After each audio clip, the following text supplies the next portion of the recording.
ಯಾದಗಿರಿ ನಗರದ ಹುಲಿಗೆಪ್ಪ ಪ್ರೌಢಶಾಲೆಯಲ್ಲಿ ಶನಿವಾರ ಮಧ್ಯಾಹ್ನ 12:30 ಕರ್ನಾಟಕ ಸರ್ಕಾರದ ಗ್ರಾಮೀಣಾಭಿವೃದ್ಧಿ ಮತ್ತು ಪಂಚಾಯತ್ ರಾಜ್ ಸಚಿವ ಹಾಗೂ ಕಲಬುರಗಿಯ ಜಿಲ್ಲಾ ಉಸ್ತುವಾರಿ ಸಚಿವ ಪ್ರಿಯಾಂಕ ಖರ್ಗೆ ಅವರ ಜನ್ಮದಿನವನ್ನು ಆಚರಿಸಲಾಗಿದೆ.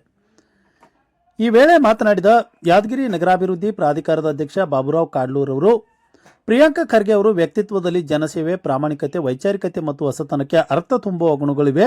ಇವತ್ತಿನ ಯುವ ಮುನ್ನುಡಿಗೆ ಅವರಿಗೆ ಪ್ರೇರಣಾದಾಯಕರಾಗಿದ್ದಾರೆ ಎಂದರು.